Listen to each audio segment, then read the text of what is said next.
Now that's just smart. There's no need to overpay for Verizon, AT&T, or T-Mobile. Plus, with Pure Talk's 30-day risk-free guarantee, you've got nothing to lose. Unlimited talk, text, and 6 gigs of data is just $30 a month. And like I said, the iPhone 12, just $479. From your cell phone, dial pound 250 and say Jill 50, and you'll save an additional 50% off your.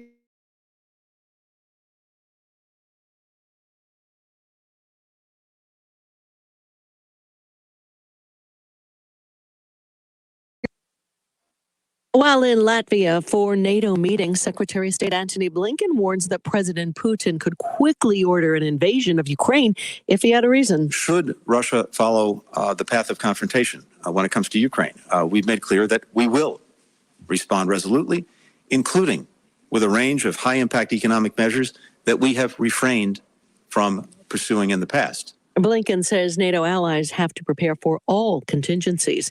Pointing to an improved supply of computer chips, General Motors is raising its financial guidance, saying it expects to return to a normal production rate by the end of the year. President Biden responds to reports from a new book about former President Trump and what happened before their debate.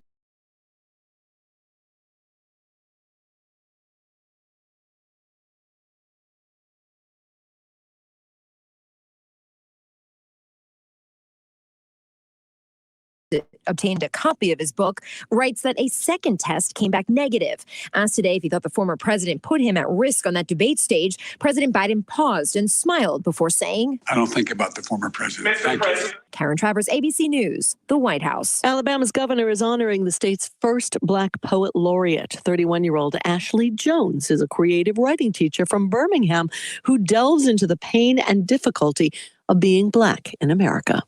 This is ABC News.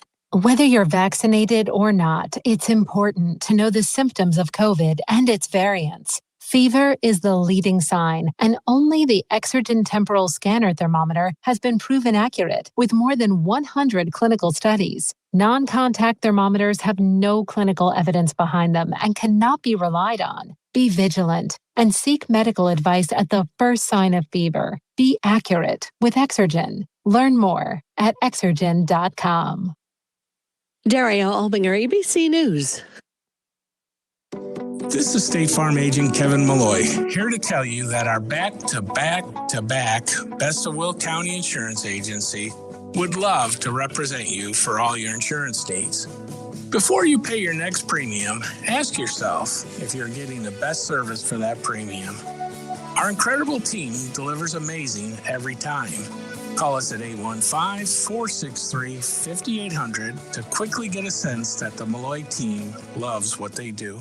I'm Dr. Andrea Russo, a cardiologist. Maybe you're waiting to talk to your doctor right now. But if you're having an irregular heartbeat, heart racing, chest pain, shortness of breath, fatigue, or lightheadedness, don't wait.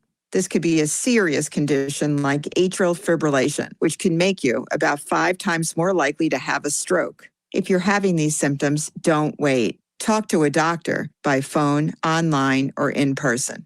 Brought to you by Bristol-Myers Squibb and Pfizer. I was in the middle of the Atlantic Ocean when it happened. There was a sudden jolt and our submarine crashed on the seafloor. We were in total darkness. That's Dr. Dejana Figueroa, a marine biologist and STEM teacher, talking about a deep sea dive she'll never forget. It's funny, when I was a kid, I was afraid of the ocean. And there I was, 2 miles below the surface. But as a scientist, you prepare for that. Using our training and a little creativity, we fixed the sub and finished our experiments. The dive was just too important. Every dive gives us glimpses at things few people ever get to see. Glowing creatures, fiery undersea volcanoes. When we got back to the surface, I kissed the ground and called my mom, of course. But you know what? I wouldn't trade that dive for anything. Dr. Figueroa uses her passion for STEM to discover new things and make the world a better place. She can STEM, so can you. Check out She Can STEM for more stories and inspiration. A message from the Ad Council.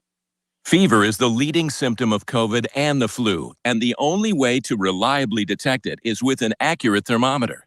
Be vigilant and be accurate with the Exergen temporal scanner, whose accuracy has been proven in more than 100 clinical studies.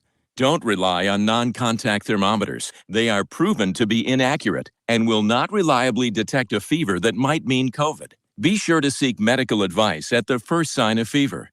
Learn more at Exergen.com. Give the gift they want this year, a new iPhone 12 from Pure Talk for just $479.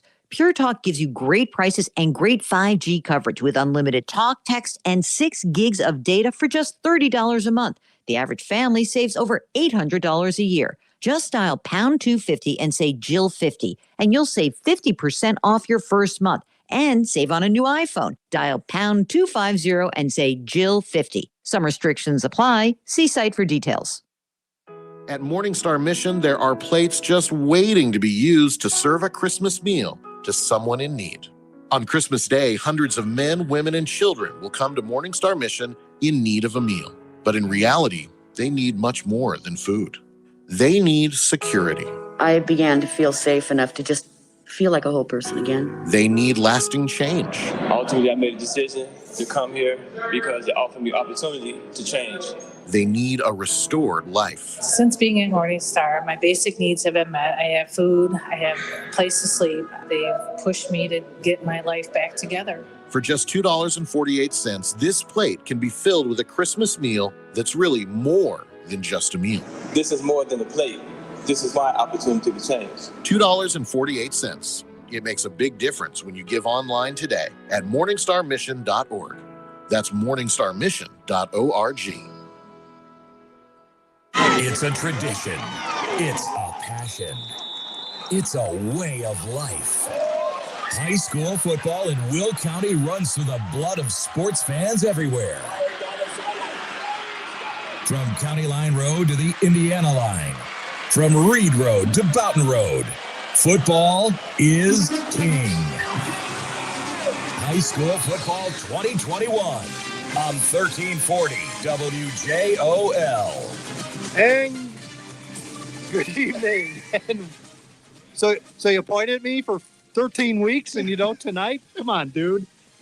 Welcome to the final season finale edition of Pigskin Preview here on 1340 WJOL, Will County's News Talk Sports. I am Edgy Tim, along with the coach, Joe Rodegaro, Evan, the Sheriff Bredesen, spinning the dials. And Joe, we have a house full. We sure do. But most importantly, we have a state champion in our presence. Yeah, I saw a guy walking around the parking lot, and I said, oh, maybe that's the guy. No, we are not talking about Dave Dwyer. We are talking about the head coach of your Lockport Porters, George Chart, looking refreshed after that state title and ready to get after it. And we're going to break down the 2022 Porters in a minute. No, I'm kidding. George, congratulations. Thank you.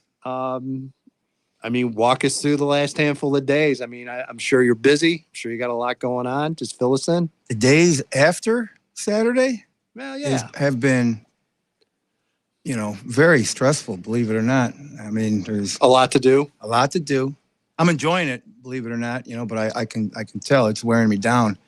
My heart's beating more now than it did on Saturday evening, but there's a lot of things to take care of, equipment to be put away, inventory to be taken, T-shirts, rings to be, figured out. Which we are sporting if you're watching the stream. Thanks for, I've got one and George hooked us up with some state championship wear. So there you go. And, that kind of stuff. And it's just trying to make a time to meet with our kids. And then all of a sudden I've got a couple deadlines we got to reach for, various all area and all state teams. Yep. And then we got invited, some of our kids got invited to the Bears game. I had to do some paperwork for that, But I'm not very good at doing paperwork, but, so it's been busy. It hasn't been time off like people are saying, get rest. But I look forward to our break in the winter. Well, we talked about this earlier in the year, and you can address this as well as anyone. 20 games this year? Yeah. You add it up? Yeah, when you look at it that way. We talk about it being a grind, but how big of a grind was it for you and your assistants and your kids as well?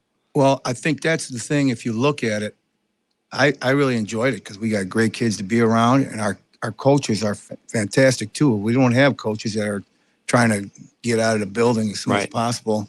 I'm actually, there's a couple of them on there, and I'm like, all right, let's go. It's time to go. It's time to go. It's time to go. The kids got to get home, you know. Right. So we have a really great staff as far as work ethic goes, you know, almost to the point where, like I said, I got to pull the leash back on. Yeah. So, yeah, but I never got tired of it. Not one bit. You know, I'm tired now, but I'm not tired of what we've done. You know, Is there a favorite moment or two? And I know it's a lot to ask after everything that just went down Saturday night, but is there anything that sticks out in your mind towards the end of the game, maybe, or right after the game that maybe it's just a moment from that time that you'll always remember? And I got to say this because I said it before. It's actually happened in the Loyola game. I just there was a young man that kind of sums it up, and he was a kid that, you know, personally, you wondered if he was going to be the kind of player you wanted him to be. He was a good player, but if he was going to be a team player that you wanted him to be. And then at one point in the game, he looked at me and said, "Coach, we did it, man." And that just it melted me because I didn't expect it to come from this young man, and it did. And boy, I love that kid to death now because just hearing what came from his heart and his mind that's very special. And then just Saturday night, believe it or not, it was never a time where I ever felt like this game's going to get away from us. This game's, you know, it was always just knowing who we had out there. You know, when I made a bad decision to not call the punt team out there, and we had a punt that was blocked. Yeah. And I felt terrible that, you know, my coaches around me were saying, should we get the punt team out there? And I looked up, it was like 20 seconds on the clock, and I had already made a decision. I didn't want to call a timeout, so I said, well, let's get through it. We've been doing it all year. It'll work. Well, backfired, you know. But then on the very next play, my boy Danny gets an interception. Yeah. Right, yes. Bails me out, you know. Yeah, we said that was a huge turnaround there. Yeah, huge absolutely. turnaround. And then our offense right after that just takes it, marches. Ty gets a big run, and our offense marches it down. And I think that's when we got the three points on a field goal. But that was after that, I felt, okay, it is for sure. Our team bailed us out again, you know. Just stone cold. Yeah. Going back to the spring, how much downtime was it for the players between the end of the spring season to when you started your summer workouts? Not very long. Okay. You know, we definitely, I wanted to give them some time off to get away, but, you know, those kids were working out on their own. But I said, coaches, stay away from the kids. Let's just give them a break, time away from us. You need time, get with your families, and so on and so forth. So it wasn't very long because, you know, it's a matter of a few weeks, to tell you the truth. Right. Yeah. Yep. They wanted to get back into it. It wasn't like, all right, kids, we got to do this. Coaches, we got to do it. It was like, all right, let's go. You know? Yeah. They're a good group to be around. Yes. Big parade tomorrow. I know the town is doing it up the right way, which they should, which is awesome. So fill us in. What are the details? You even know what the details are? Absolutely. You're still trying to figure it out. So what are they for from tomorrow? the ladder, you know? I remember talking to Don't someone fall about off. that. But we're doing the fire truck ride, and if the kids that fall off, there'll be a bus behind it to pick them up, get them ready. And then we'll just take the ride from the school down to the town center, Right. you know, area right there, and the band will be there, and then you know, a few keynote speakers. I think Tony Pashos is going to address the crowd, and you know, he's a former player, and he's going to talk about what it means, you know, being part of his program at one point. And he's been with us these last, you know, since I've been there. And I know even before I got there, he was, you know, with Coach Starkey, he was making appearances and talking to the kids. Good. But yeah, he's helped Ty Schultz with a little bit of getting him over at his house and training him back in the deep woods of Mantino, I think, around there. And he's come back a stronger young man. And Tony is a true Porter supporter, and his father too. So we're anxious to hear what he has to say. Yes. And then, you know, once again, the mayor will talk and we'll celebrate. Is there a You'll key get to up the there, city though. being involved, or? I don't know about that. I've heard rumors, but I That'd don't be want awesome. I don't want to spread the beans. Well, you shouldn't have to pay for another meal at Coombs Corner. I'm telling you that right now. Wow. Throwing down, Joe. Yeah, I'm to Coombs. Coom's been awesome. I'll tell you. I haven't bet paid he for has one been. yet. I don't know. Well, when you walk out, you know, it's, you know. Yeah, no, I'm good over there. No doubt about it. Joining us, if you haven't figured it out, is Lockport head coach George Chart joining us. And again, the Porters coming off their thrilling 24-6 win Saturday night for the 8A state title. And I know Joe and I talked about this with Dewey on the air as well. Defense was there all year long. Seemed like every single game, defense held everybody down. Everyone's run game basically got shut down or considerably slowed down by your defense, and they did it again on Saturday night. Amazing, right? I mean, I talked to you on Sunday, and I mentioned this to him. We talked about the game and the season a little bit, and everybody knows who Andrew Blackburn Forrest was and the Silzer brothers, but in the second half, I watched the defensive line a lot. And I mentioned the name Paul Rasp. His name was hardly ever mentioned with the front four. But every time they ran a jet sweep to his side or tried something with an option or a pitch, he held his ground out there and forced everything inside. And I thought I know he doesn't get much pub. I know you appreciate him because we talked about him on the phone. But again, I just thought he did a great job, especially in the second. He probably did in the first half too. But I primarily stayed with the front four the majority of the second half watching. I didn't care what else was happening. I was watching those guys, and I thought that young man did an outstanding job in the second half. Well, first of all, thanks for mentioning it's a front four because we had some guys out here calling it a front three. I go, no, it's not a front three. There's another guy there. That's Paul Rasp. Mm-hmm. And Paul, first of all, is coached by Pete Kishline, who does a great job of working with him. So he's going to be fundamentally sound. He's not a very big guy, but he's fundamentally sound. He's a smart kid. He's a tough kid. He's a wrestler. And, we depended on him to do his job, and he got it done. Right. You have those wrestler types. It seems like every defense you coach. Yeah. Do you go find those kids in the building? Does it just happen that they were in the program? I don't find them. They're there. We encourage them with the freshmen, but once again, I got here and these guys were. This is only my third year there, so these kids were already, their identity has already been set. But we encourage our kids to go out for wrestling. We do, and if not, do track or do basketball. It alleviates some of the crowd in the weight room for one, but for two, it gets them competing and gets some movement. We still thinking, football's a game of movement. The better you move, the better off you're going to play for us. And again, what wrestling does for you is your feet and your hands. Yeah. And you just watch the front forward Blackburn Forrest and Paul and stuff. And basically what I saw out of Andrew was just a bull rush up the middle. He was just, and again, not many sacks, but pressure enough in the quarterback's face to deter what he wanted to do. Yeah. And being at Providence, we're both at Providence, and we always liked those guys on the defensive line, even the offensive line, to wrestle. Yeah. And because we would tell the freshmen, as you said, because of feet and hands to do something else. And that really does benefit a football player. Absolutely. Yeah.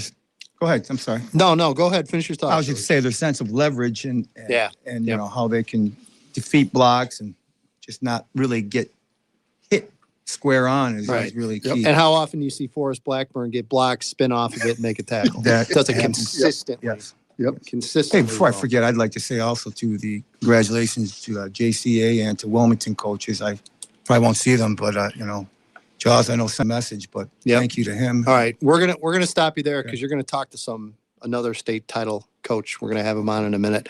We're gonna step aside and take a break. You are listening to the season finale of Pigskin Preview here on 1340 WJOL, presented by State Farm agents John Wright and Kevin Malloy in New Lenox. Like a good neighbor, Joe. State Farm is there. We'll be back right after this. The longer, colder nights are upon us. They portend that which is coming behind them. Friends, family, and indoor entertaining.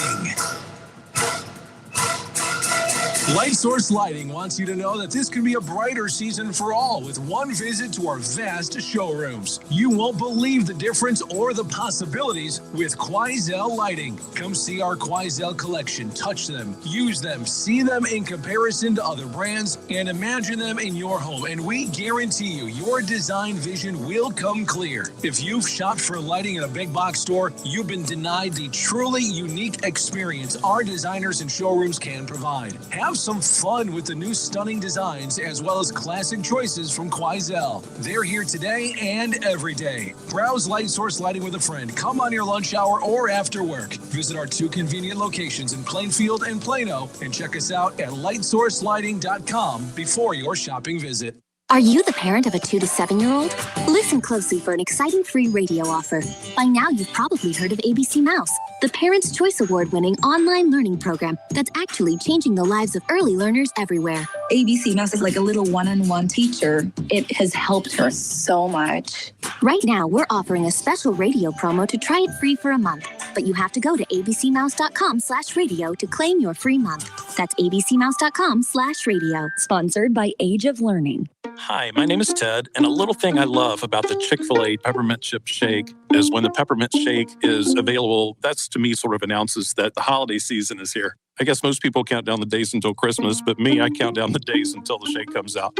Hi, I'm Michaela, and a little thing I love about the Chick-fil-A Peppermint Chip Milkshake is that first sip when you taste the peppermint chip pieces, it's like catching snowflakes on your tongue. Share a peppermint chip milkshake from Chick-fil-A this holiday. Available for a limited time. Real guests paid for their testimonials. Get the best tools for any job right now at Menards. Metabo HPT power tools are the preferred choice for professionals in the workshop and on the job site. They perform and deliver year after year. Metabo HPT nailers are the gold standard in pneumatic nailer technology. From framing to roofing nailers, Metabo HPT has you covered. Check out our selection and pick one up for yourself today at Menards. Plus, a Menards gift card is always a great gift idea. More season's greetings to you all from Menards.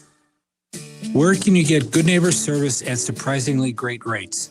At State Farm and my office. This is State Farm Agent John Wright, your one-stop shop in Joliet, where the service you deserve at the right price you want. So stop looking around. See me, State Farm Agent John Wright. I'm ready to help.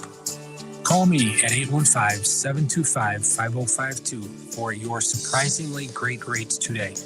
Like a good neighbor, State Farm is there.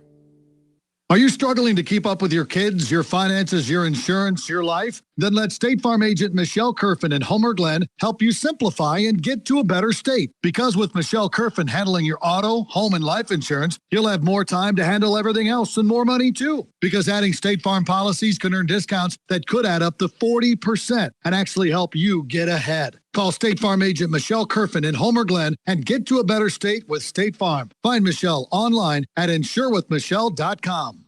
Bad decisions limit future options. Make enough bad decisions and you'll destroy your life. Listen to The Flot Line with your host, Rick Hughes, every Sunday morning at 8:30 a.m. here on WJOL. The Flot Line describes a main line of resistance in your soul built on God's Word. Join us every Sunday for 30 minutes of inspiration, motivation, education, all without manipulation. That's The Flot Line with Rick Hughes. Heard every Sunday at 8:30 a.m. on WJOL.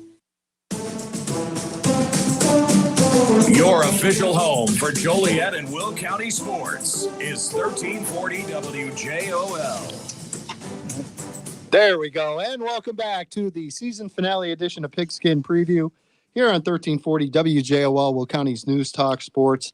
Edgy Tim along with the coach, Joe Rodriguero, Evan Bredesen, Dave Dwyer in the bullpen warming up. And George Chart, championship head coach of your Lockport Porters, joining us. And guys, yes, sir. We might as well just bring in, since we are the area of champions. Has anyone copywritten that, by the way? Yeah, we need to. We get just that done did right now. Yeah. We'll bring in another state championship coach in the area. We're going to go out to the phone lines and be joined by Jeff Reentz in Wilmington. And Jeff, first of all, thanks for taking some time and congratulations. I appreciate having me on. What a special year for us, and congratulations to Lockport and Joliet Catholic too. But real happy with the way it went, and obviously, and really excited to be a part of it right now. Well, we asked George this question. We'll ask it to you as well. How have been the last few days been for you? A little busy? Yeah. Yep. You think to yourself, you can get a little sleep, which has come. There's no doubt about that. You're not up through the night, but during the day, the pace is still pretty high, but it's all for good things. You're trying to get straight a lot of different things, ceremonies and booster club meetings and getting the kids equipment in and getting them set for their winter sports. But a lot of good things, though. A lot of good things. Coach, this is George Chart here. I want to congratulate you. It's awesome. I was in an eating establishment the other day, and people were in there talking. They were congratulating me, and they were saying that they were Wilmington fans, and they were just saying how excited they were for you. And I asked them about the motorcycles and everything, and how in awe I am of wishing that we could have something like that. But once again, congratulations. And have you had your banquet yet?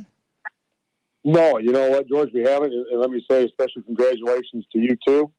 Boy, looking at what you've done has been phenomenal, and congratulations to the porters. And no, we haven't had our we're gonna have to have that in a week or so.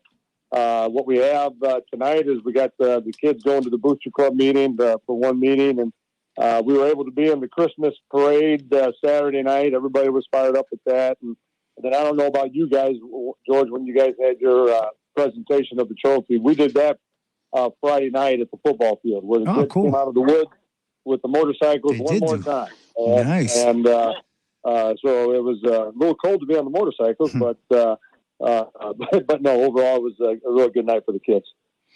Jeff, my friend, I also want to congratulate you on a second state championship, and couldn't happen to a nicer guy other than the two guys that are going to be in here today. But again, watching your game, and I know all year long we talked about, the offense and your defense, but how important were Sanford, Hopwell, Benson, D'Delio, and Imhoff for you guys? Yeah. Oh, I mean, we leaned on them every week. I mean, you guys know with us in that double wing offense, the other team knows what's coming. Can we execute it? And can we maintain low pad and wear on you all game long? And that starts up front. And our kids did a tremendous job of that. And talking about our offense after the game, a lot of people keep saying, hey, you just simply run the same play over and over.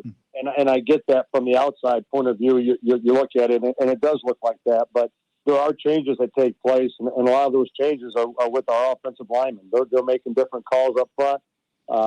Instead of trapping the 3 technique, maybe we're going to trap the 5 technique. And I know that's some football talk there, but and our kids, would change plays at the line of scrimmage, and a lot of that starts up front. And with all those guys you mentioned there, we leaned on them all year, and there was no doubt through the playoffs, I think they got better and better.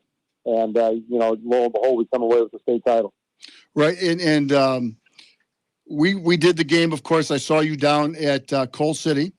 And when Caden Humphreys got injured, was out for the year, Ryder Mensk went into the ball game. And what a lot of people don't realize, I mean, they showed it a lot on TV, but know what your quarterbacks do. They get in there and block and make calls at the line. And as you said, I read that in the paper about the linemen talking to each other all the time on the line of scrimmage. And I thought from that, Ryder was a little shaky in that Coal City game.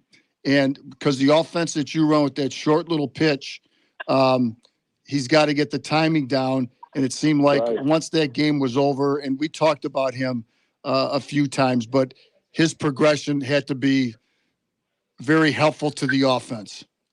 No, it really was. And he'll be the first to tell you when he came into that Coal City game, that's a big rival game for us, as you guys know. And he was nervous, and he had to fight through that nervousness a little bit.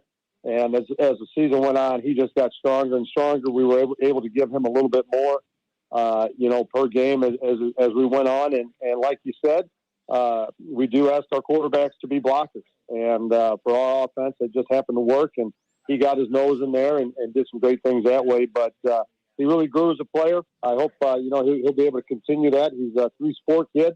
and hopefully he continue with that confidence into his basketball and then into baseball too. So, but no doubt about it. We definitely we're very happy with the way Ryder made his adjustments and improved all season long, and it's a big reason why we were able to win the title. Coach, it's Dewey. Congratulations. Hey, Dewey. So I'm going to go back down memory lane a little bit. Obviously, you've had a ton of success in your career, more than maybe even when you look back, think you could have ever had. I want to go back to some influences on you, Dan Darlington, and then when you were at JJC, different sports, but Coach Klingler, Coach Jones, Coach Rossetti, and Coach McMahon. Yeah, no, I mean, when I was given the job at age 24, which I know that doesn't happen too often at Wilmington, is I had to lean on those experiences. I played for Coach Donington at Morris, where he helped me a ton, not just from me learning from a player standpoint, but when I first got the job, he helped me out tremendously and helped me in the X's and O's, but also the strength training and the things off the field that you have to take care of. And then my first football coaching experience was for Coach McMahon at Joliet Junior College, and he helped me a ton also. I was the outside linebacker coach, and just to sit with him and to go through X's and O's and teaching or him teaching me how to deal with kids and parents and things along those lines were outstanding. And that's John Rossetti and Klingler and those guys, Pat, that I was also the girls basketball coach in there, Dewey, and that's when me and you come together on that situation. And that was a special time right there. The football was going well, the basketball was going really well, and just about being around a lot of good guys. And I took all those lessons. Now, there was no doubt I still had a ton to learn when I took the job over at that age. But, I do feel that I was well prepared at that time to start my journey as a head coach. And those guys were a big part of it. The other big part, too, guys, was I was able to play college football at a small college, Eureka, down outside of Peoria. And I went through an 0-9 season my freshman year to a 10-0 season my senior year. And, I think I got a lot of lessons taught through that experience, too. So you always lean on the guys that taught you and coached you. I also had a lot of good influences from Dan Sharp at Joliet Catholic. That's where we got our offense from. And, he's helped us out tremendously, too. So a lot of help for myself, no doubt about that. Jeff, during the course of the game last Friday, I'm watching the game and you guys are winning, and there's always, as a former head coach, there's always a kind of a pit in my stomach watching the game, and you're going, boy, they're one big play from tying this thing up, and man, you've like the time of possession was 37 minutes to 12 or 36 and some change, and I'm going, this cannot happen to Jeff in Wilmington. But your defense came up big, in my estimation, in three big plays. Two big fourth down stops that the defense got in the block punt were huge. Yeah, I couldn't agree with you more. I thought our defense was strong all year, but I think they played their best on Friday. You're going against a very good Nashville team that just beat three undefeated teams in a row. Right. And when we come out and we're able to stop the run and get them in the second and third and long situations, and then you had a couple fourth downs there where the kids came through. I thought Alan Richards just played tremendous for us at that linebacker spot. Yep, he did.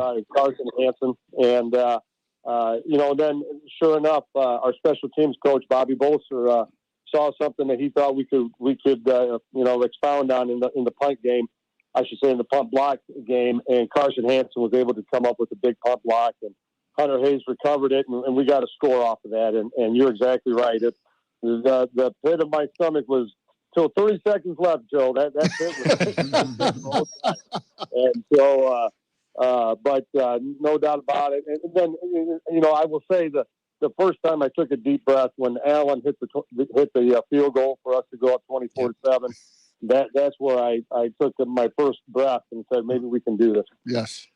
Joe, it was funny in the post-game press conference. You talked about the Coal City game with Ryder. Right. Ryder addressed it. It was one of the funniest moments of the day. Ryder goes, I had to make that pitch, and I had no idea what I was doing out there. It was the best. And Jeff looked at him like, "Oh, really? Now I'm hearing about this." It was such a typical great kid response. It was perfect. So I love hearing that. Jeff, any moment or two, and I asked George the same question. Any moment or two right after you won the title that maybe sticks out in your head, that just maybe an image or two in your mind that you'll just never forget about that state title? Yeah. It's like when we just talked about that pit in your stomach, where you take a deep breath. It seemed like myself and all the coaches, as the clock wound down, just looked at each other at the same time and just gave each other a huge hug. And we, as you guys well know, I got 4 staff guys that have been with me for all my 28 years there. Yep. And Coach Murphy, our line coach, also our wrestling coach in Wilmington, he's this is his last go around, and so for us to give him a state title for his last game was huge for us, and I think that's probably the biggest thing I'll take. And as always, guys, you look at your kids and how they respond, your community and how they respond, and just a lot of great memories, and that's. And it's for our trainers. It's for, the school, the whole community. I mean, it's for everybody that helps us out, our booster club and everybody. But I will definitely remember as that clock wound down, looking to my assistants and us just all looking at each other. And first off, being excited, and secondly, let's get some sleep. And so those would be the things that stood out. And talk about the support. I know that you understand and realize the support you get at Wilmington for your home games, but how different it was to see it at Husky Stadium and turn around and see that gigantic purple crowd behind you. That alone had to be just thrilling. It was. It really was. And as the game started and stuff, I wasn't paying attention a whole lot to how big our crowd was. And then at the end of the game, you look up there and you see everybody, and it's just great to feel that enthusiasm and that passion that we have. And, and talking with people after the game, including, my own daughters who are older now, but they were at the game, and they just couldn't say enough about how much support we were getting. And like you said, we get tremendous support all year long, but to see it on the big stage and to see how many fans came over from Wilmington is, something that we rely on and something we don't take for granted. And for them to be there is a huge part of why we've had success. All right. Well, we're not going to pull you away from the rubber chicken circuit. So I'm sure you got more car dealer openings and babies to kiss and banquets and everything else you got going on. And the Jeff Reeds Middle School, I'm sure that's coming soon. But my friend, it's always great to have you on. I know Joe and I and Evan, we want to thank you for joining us every week. And that goes for you, handsome George, over there as well, for joining us and taking time out of your Thursday nights and giving us a little bit of your time every week. And again, just congrats, pal. We couldn't be happier for you. I tell you what, that means a ton to me. We've been through this a long time now, and when I come on the phone to be with you guys, it's always great. It's special. Joliet, the Joliet area is a proud area of football, and for us to, for you guys to include us and to be a part of that, that's something that's really special. And I thank you guys for everything you do. And again, to George, congratulations to him. Please tell Jaws I said congratulations also.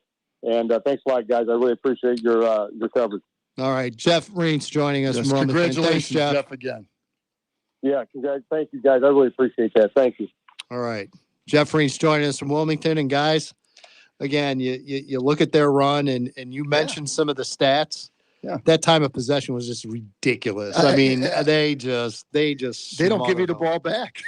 No, not at all. They just keep grinding it out. And I watching and doing Wilmington games on the radio with Dewey and Evan and it looks like a mosh pit. Then all of a sudden, somebody just squirts out of that mosh pit and goes 60 yards for a touchdown. Well, and again, someone described it, and we all realize it, but the way it was described, it really gave you an idea of what you're facing. That all of a sudden, you've got like 5 people coming through a hole.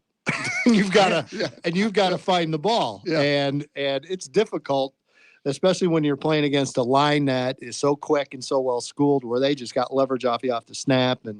And then those backs had really good size and were strong and fast kids as well. And yeah, it was. No, I wanted to know. I wanted to ask Coach if their quarterbacks work on throwing or blocking during the week of practice. Probably both, honestly. I don't know if they threw a pass in the state championship game. He just did. turns around, 12 for the year. 12 passes all year, George. Yeah. Didn't attempt one in the state title game.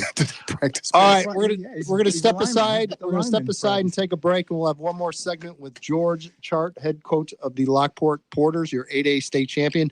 Oh, and by the way, your number 1 ranked team in Chicagoland. Ooh, some guy ranked you number 1. We'll talk about that when we come back. You're listening to the season finale of Pigskin Preview here on 1340 WJOL, Will County's News, Talk, Sports. I was in the middle of the Atlantic Ocean when it happened. There was a sudden jolt and our submarine crashed on the seafloor. We were in total darkness. That's Dr. Dejana Figueroa, a marine biologist and STEM teacher, talking about a deep sea dive she'll never forget. It's funny, when I was a kid, I was afraid of the ocean. And there I was, 2 miles below the surface. But as a scientist, you prepare for that. Using our training and a little creativity, we fixed the sub and finished our experiments. The dive was just too important. Every dive gives us glimpses at things few people ever get to see. Glowing creatures, fiery undersea volcanoes. When we got back to the surface, I kissed the ground and called my mom, of course. But you know what? I wouldn't trade that dive for anything.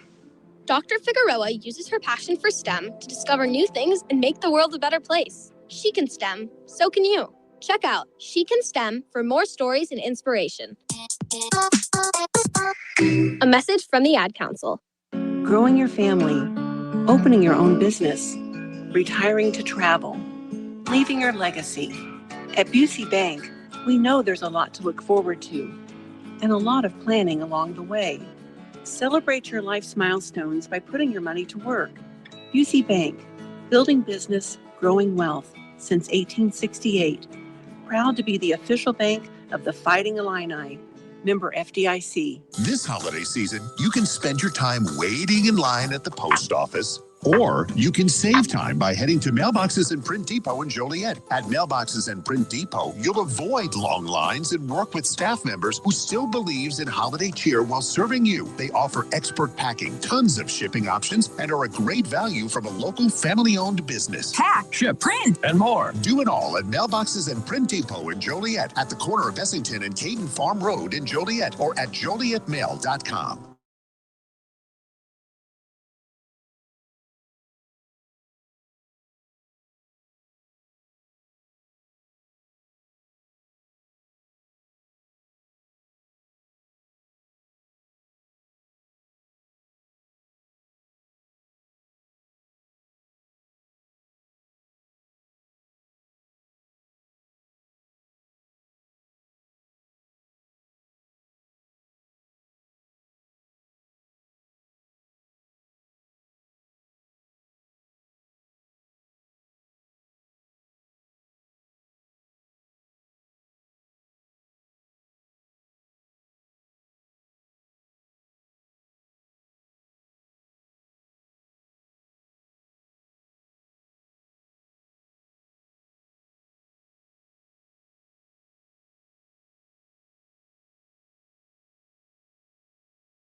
know what they were discussing, like you said, but I just, if they would have gave the ball back to Maine South, I would have went a little crazy, I think. Yeah, It would have been the wrath of Rod. The wrath of Rod. They I would have loved to see it.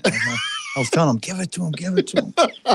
No, yeah, Danny's hit. When I looked up at the screen and I looked at our our huddle monitor, I thought it was a clean, good football play. And I don't know what the deal was on that one. We encourage that type of finishing, going through the whistle. Yes, right. The kid was in bounds. He jumped up for the ball, and our kid left his feet to go for it, and he didn't know the ball was going to be overthrown. And then the other one, the fumble. Danny made it. That was Danny again with the rip. Made a nice rip on the ball, and I'm sitting on the sidelines. Our defense came over there, and someone's calling, "What's going on? What's going on?" Play wasn't going on yet. They were still talking, so I went over there to find out what was going on.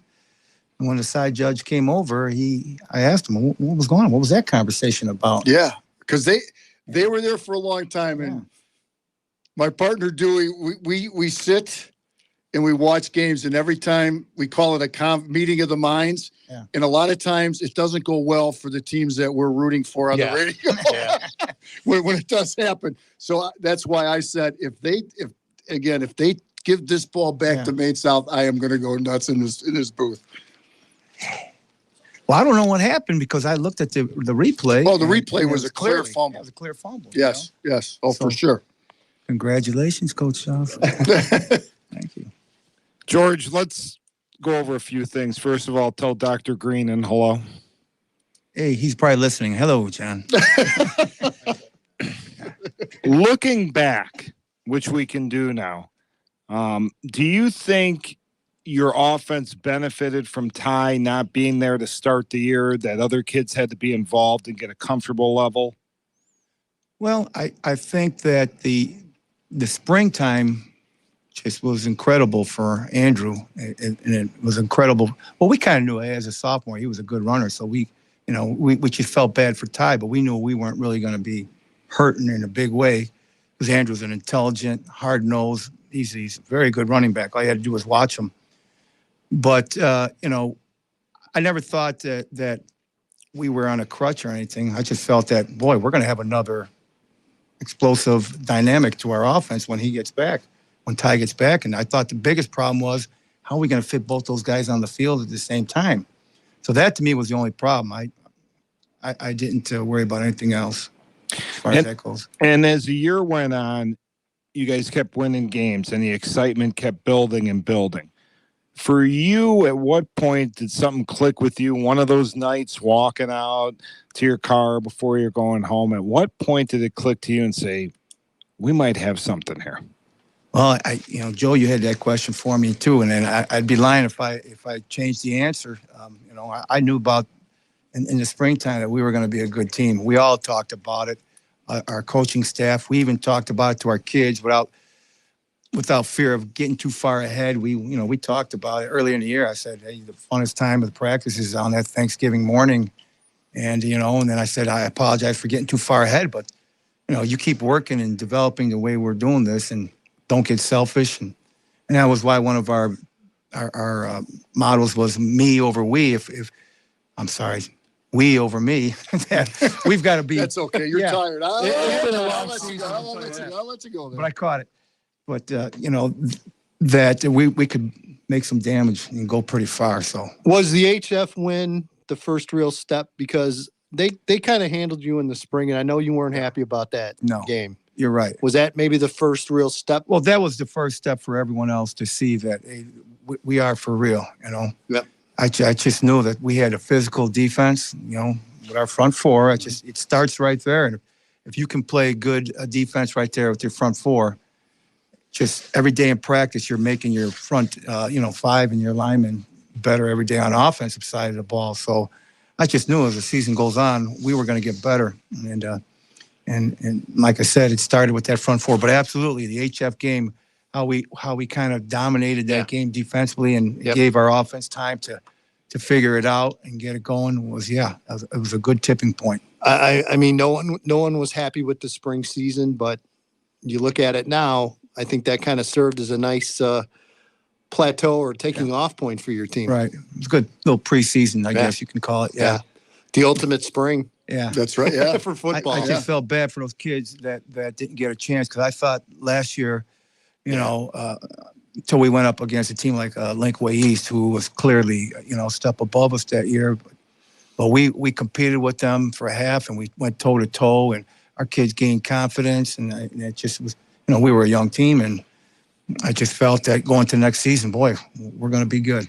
We're going to be good. Online, I got a question from Jerry Miller. It's a good one. Coach Chart, how would you rate Glenbard North as an opponent?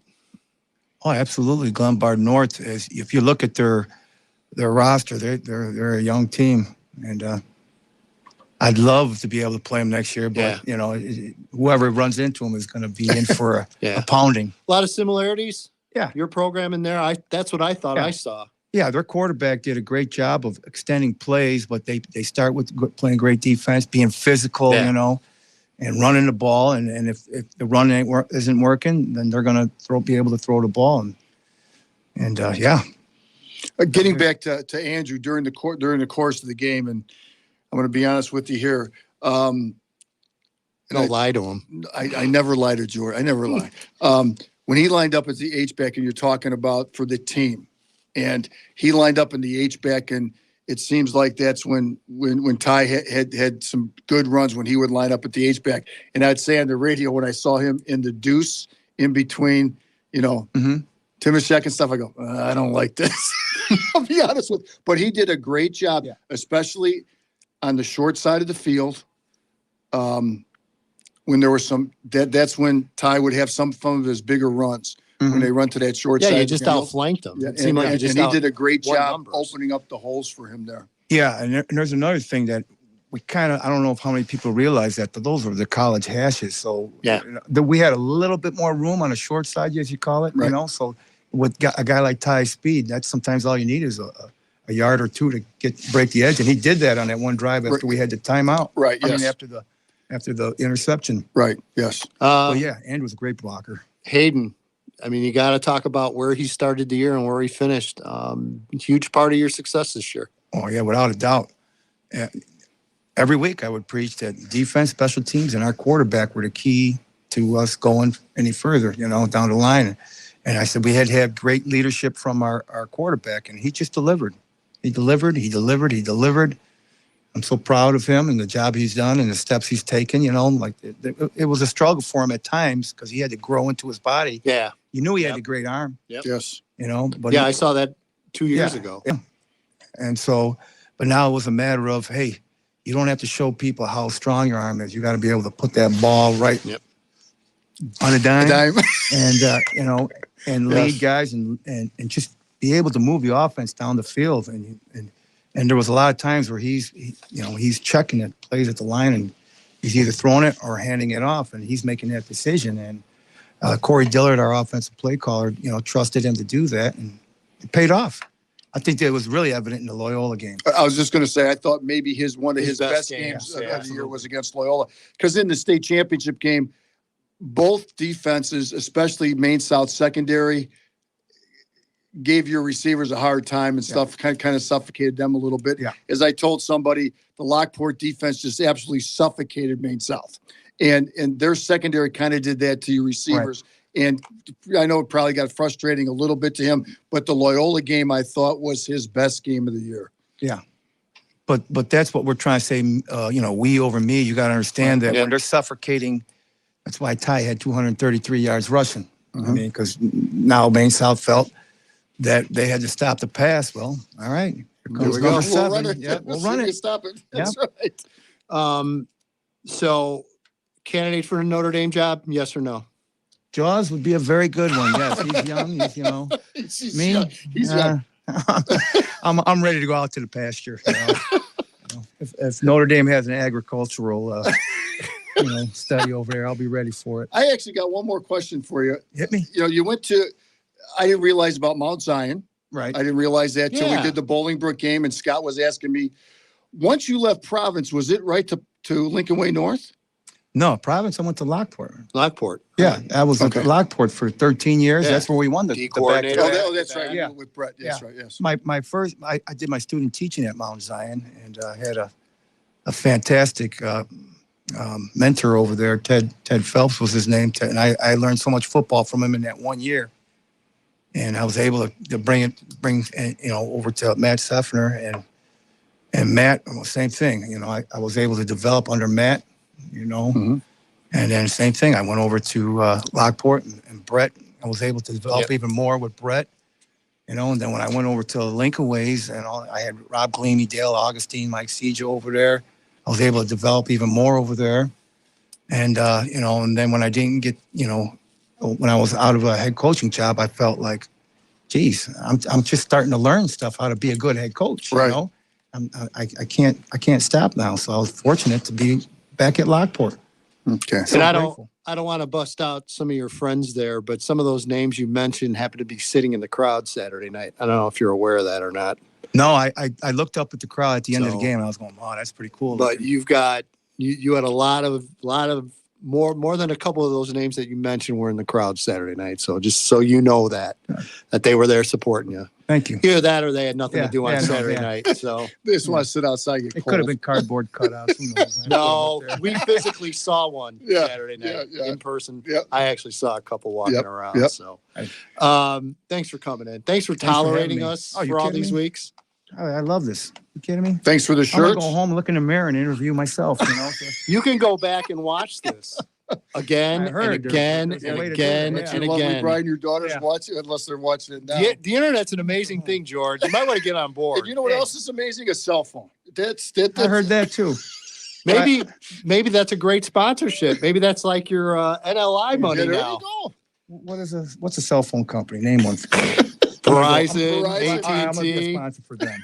No, there you go. There's a face I could sell a cell phone right there. George, appreciate it, my friend. you. Congratulations to the Congrats, Porters, everybody in Lockport.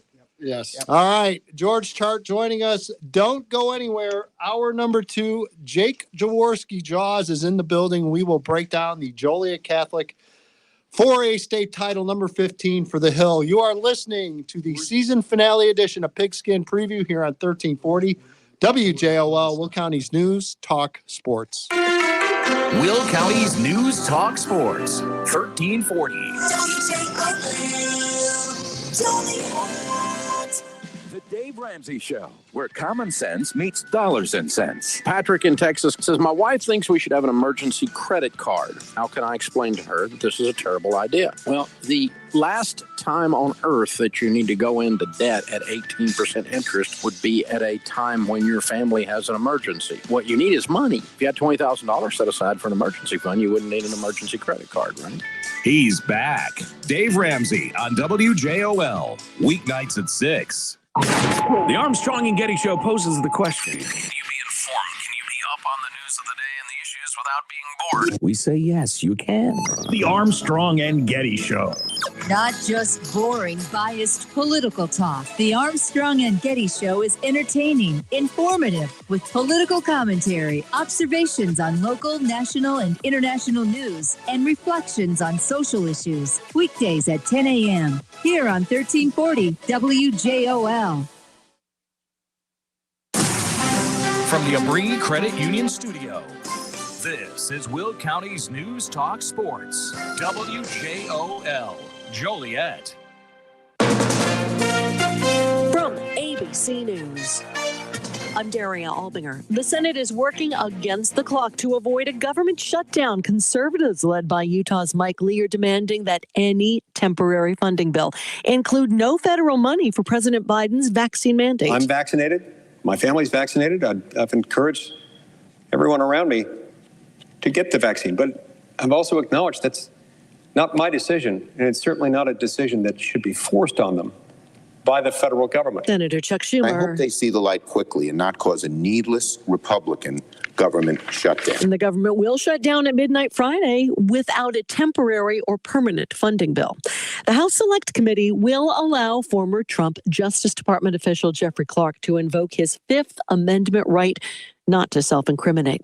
A San Francisco resident who traveled to South Africa is the first confirmed U.S. case of the Omicron COVID variant. It was Dr. Charles Chu's lab at UC San Francisco that found the Omicron variant. He says they first had indications it was a possible positive for the variant on Tuesday night. We ran a very fast molecular test, which looks for what we call spike gene dropout. What this test can tell you is it can tell you that you may have detected Omicron. Then quick follow-up tests and sequencing were done, and it was confirmed it was Omicron. The patient is fully vaccinated with Moderna, but had not received the booster.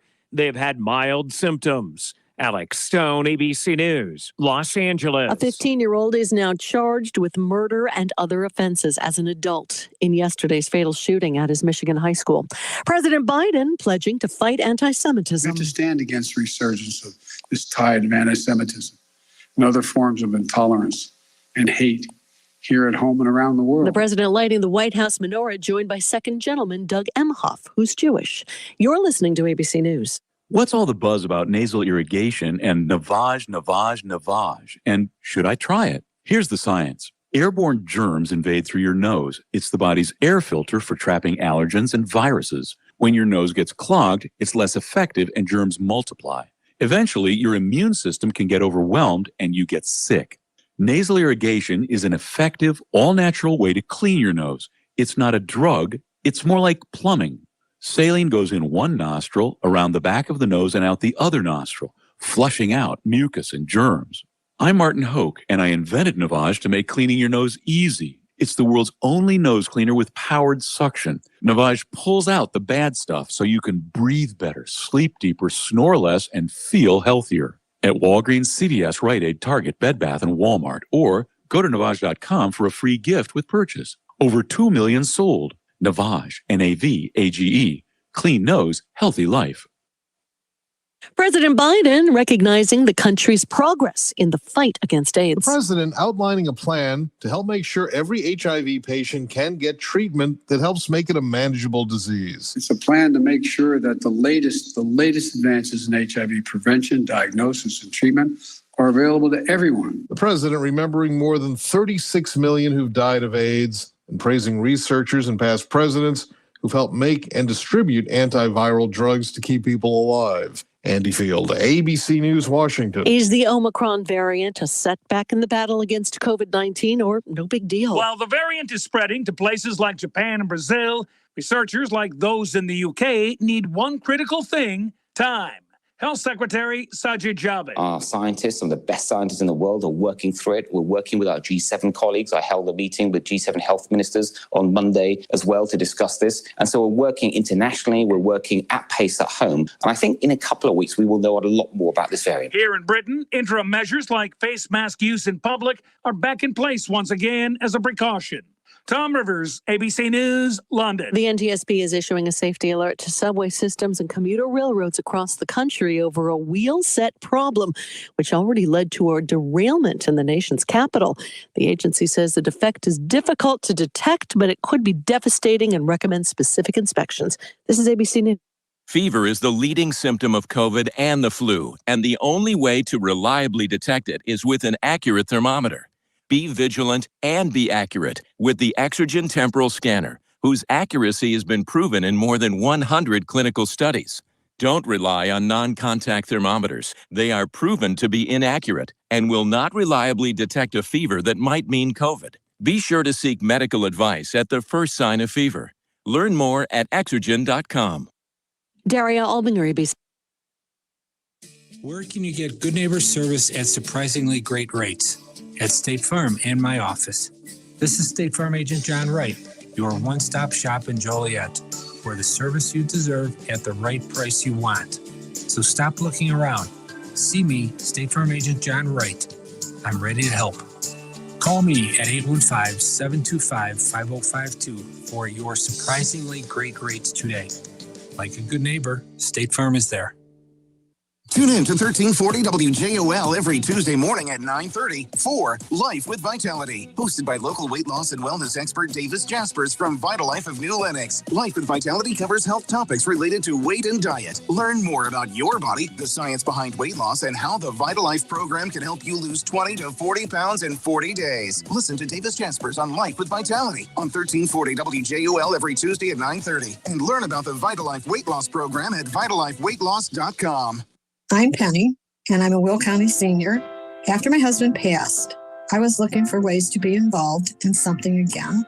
So I signed up for an exercise class at Senior Services, and on the first day, I met my new best friend, Sharon, who then demanded I come to the monthly dance. Oh, I haven't been dancing in years, and it was hard at first, but everyone was welcoming and inviting, and now I go every month.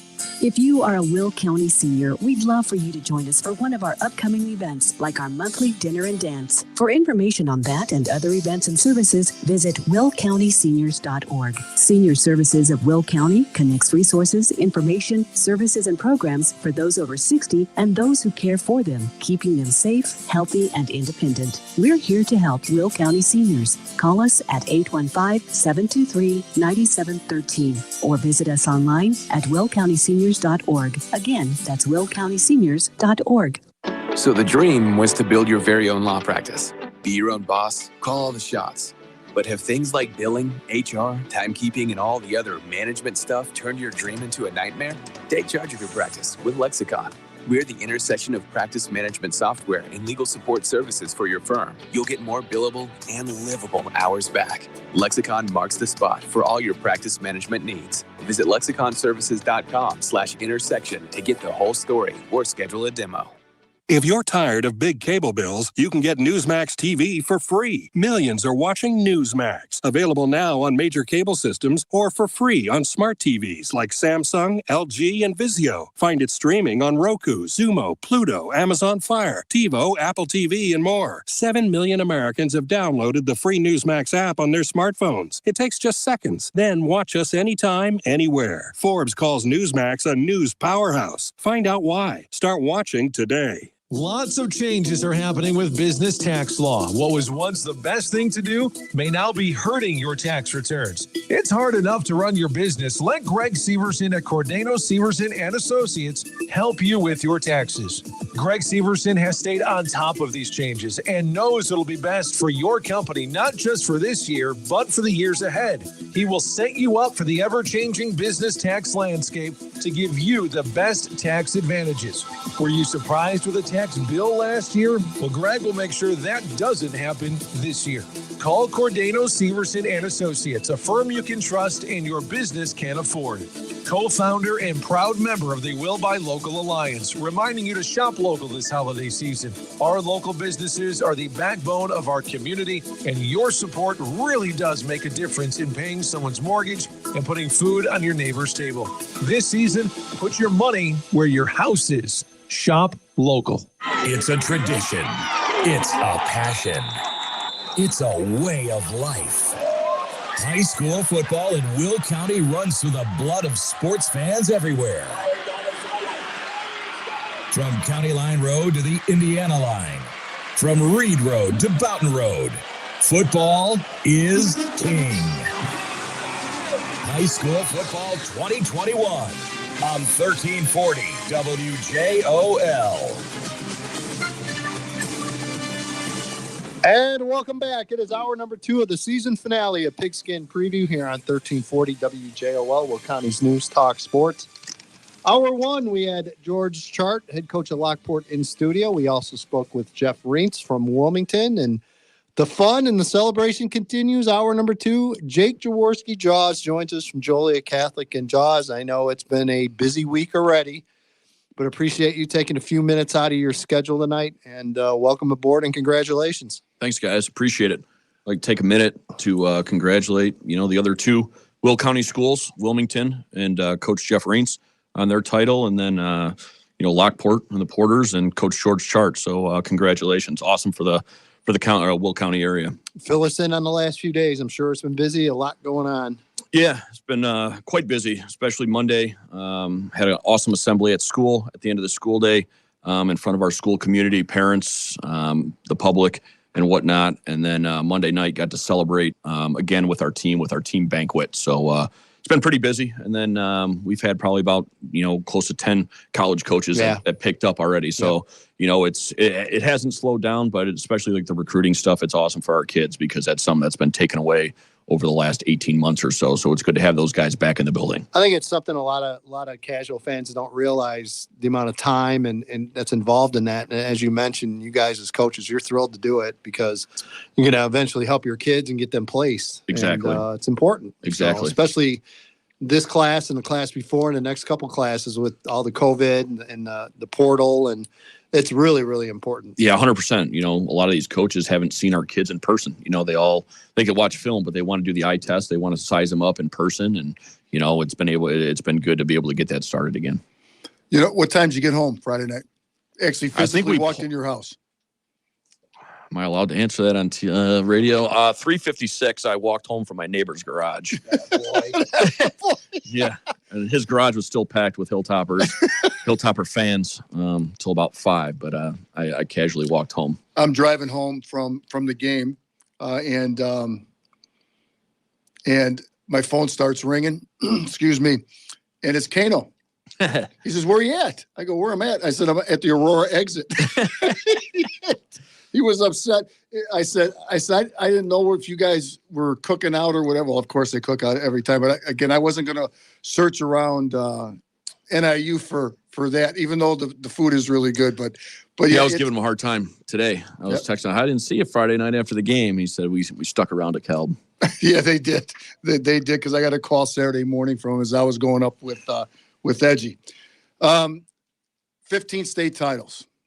The most in IHSA history as far as football is concerned, and you're in your second one as a head coach. And as I mentioned to you, in my eyes, you cemented yourself as far as in Joliet Catholic lore with the second state championship. And I know the pressure being, and I talked to Cogs about this, and again, a lot of people on the outside don't realize the pressure on the Catholic school head coaches, especially in football, and that's why I'm happy for you as far as winning the second one. But what does the second one really mean? I think it's similar to the first. Just excited, and happy for our kids and our community. I think, one of the biggest things I told our kids after, Friday after the game is, I was very fortunate enough as a player to win 2 state championships and just remember how it felt, and it being different, the first one as a junior, just being so excited, just being so excited as a player, to be a part of it and, to win. And then the second one, for me was a little bit different because, it was also the last time I was going to wear a football uniform, and then it also marked the end of something special. When you're a junior, it's like, hey, we got next year, this is our turn again. Mm-hmm. But then, kind of the finality of it was kind of something that I, expressed to the kids after the game is that, you'll never be with this group again. Right. Realize, sometimes you take things for granted and just kind of take in the moment.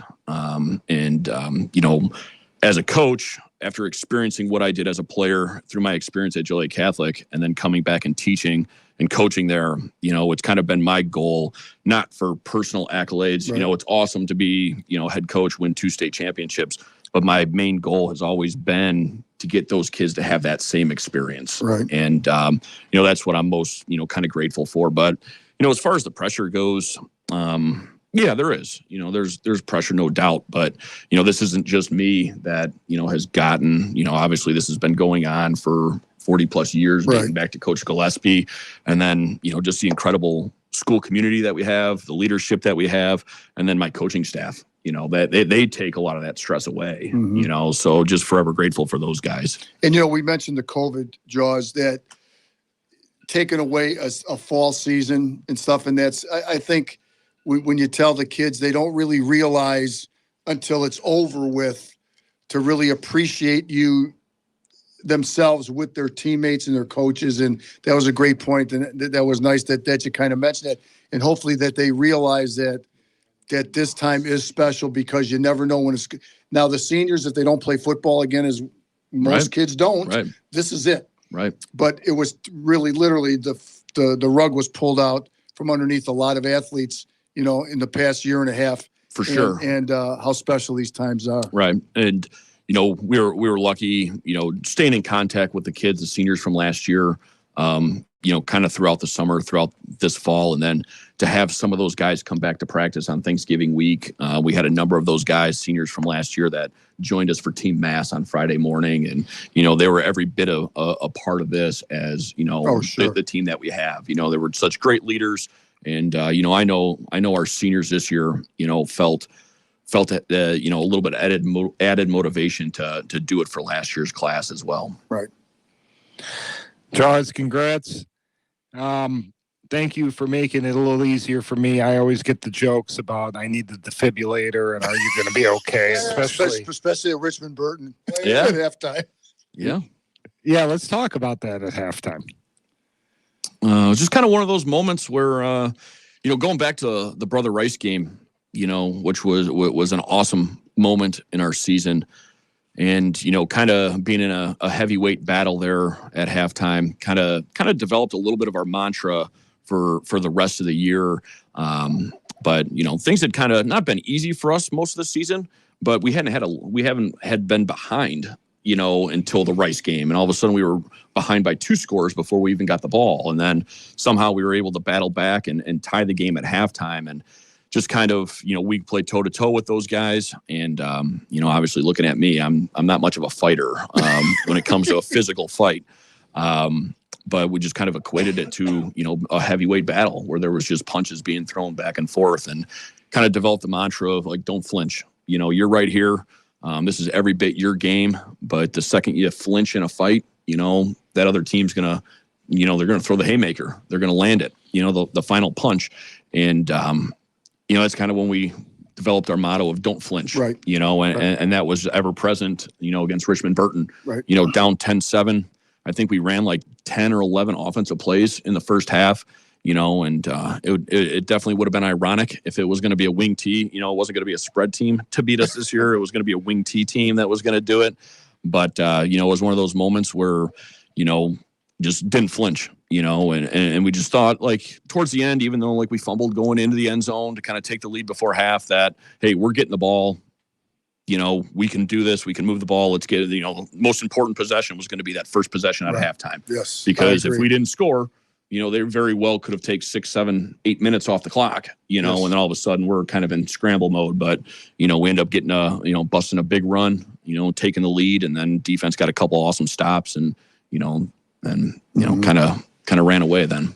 You have a lot of components to your offense, your offensive line. You got Vinny, you got Jordan. Talk about Aiden Voss and his progression under you the last few years. I thought he was completely rock solid from start to finish this year. Yeah, I'd probably put him up there with probably one of the most overall, the best quarterbacks we've had at Joliet Catholic from a dynamic standpoint. The way he could throw the ball, the way he could run the ball, just his understanding of the game, and maybe early on in his career, try to force some plays, try to do too much a little bit, but that's because at every level he's played at, he's been able to do that. When he was just as a sophomore, maybe adjusting to the speed of the game, but then by the time he became a senior, I mean, man, what a weapon! Every time he dropped back to pass, it was either a big play down the field or he was tucking and going. I think we ended the year with one sack, and that's debatable against Brother Rice. He may have gotten back to the line of scrimmage, but there was times where he was dead to rights in the backfield, and the next thing you know, he's taking off down the field or he's finding a receiver down the field. So, like I said at the banquet, he was kind of the straw that stirred the drink for us. We had a lot of weapons, but, everybody fed off his confidence in the huddle, ultimate competitor, and was just going to will his team to win. And I think a key to I'm going to go back to Richmond Burton, was when in the second half, you kind of spread things out a little bit, ran quarterback draws with him. I thought that was great on your part to let him, to spread the field out and let him run. Yeah. They were kind of stacking the box a little bit. And, we saw some things on film that, we got into a spread set. They'd leave the middle of the field open a little bit instead of trying to maybe force and throw the ball. Hey, let's get Aiden out there. And they misaligned a couple times. And next thing you know, there was nobody in the box at the second level. And, Aiden got us out of like a 3rd and 15 or first and 15 or a 1st and 20 on 2 different occasions, where he got big gains and, kind of opened things up a little bit. Right. I know, Jaws, I think we talked about this once before, but I thought one of the big differences this year that I saw in your team and I saw in a handful of others was the strength up front. And look, your program, your guys, they know where the weight room is. Right. But I thought it was never more evident than this year. And I certainly think the COVID year had a lot to do with it. Not just for your program, but I think other programs that just didn't have access to weight rooms and weight programs and what have you. And how much work did go into it from your guys. And because whatever it was, it worked. And they didn't leave the weight room. They stayed in it. I was talking the other night at the banquet. I remember summer of 2020, I think it was maybe June 13th or something, was the first time like fitness centers and gyms could open up and, kind of being fortunate enough that, Rudy's our strength guy. Mm-hmm. I remember driving to Target on 59, looking for a thermometer, a non-touch thermometer, because we were allowed, we had to have 9 kids in at a time because I was the 10th person, in the building, scanning kids as they came in, asking them all the questions. But other coaches took shifts, and I think it was like 4 or 5 hours blocked off of 9 guys in the weight room at a time. But our guys continued to show up. They just continued to show up, do the work, and really, for the most part, never really kind of stopped once it opened up in the summer of 2020. Never really stopped completely. Right. And our guys, they just found a way, whether it was at Rudy's, whether it was, somewhere else, they just continued to work and held each other accountable. Joe, in the championship game, we talked in the pregame, Edgy and I and Dewey, and we knew, and you guys probably knew also, that they wanted a track meet. Right. They wanted a track meet, and Edgy, I think, used the term shock and awe. And the opening kickoff goes, and there was your shock and awe right off the bat. But we all basically, I said the Hilltoppers have been here before. And you mentioned the Brother Rice game. I said the Hilltoppers get the ball now, and they're gonna have to stop them. And even in the Richmond Burton game, to an extent, was kind of like that. But again, I thought, other than that, the kickoff return, that was the best game you guys I wasn't at Brother Rice. Right. But I thought that was the best game you guys played, almost to perfection, last Friday night. Yeah. And we had been down after the Brother Rice game, and then the next week at Bennett, we were down 13-0 early. Then we were down Montini right away. Yeah, so we had been in that position before. But that kickoff, but just knowing who we had coming out on offense, that we were ready to get out there, let's take care of business. And then, I think, obviously the offense had a huge night, but I think it was our defense getting 4 straight stops in a row to start the game. Right. Once they got out there, kind of setting the tone. Ian Williams blew up a bubble screen on the first play they were out there.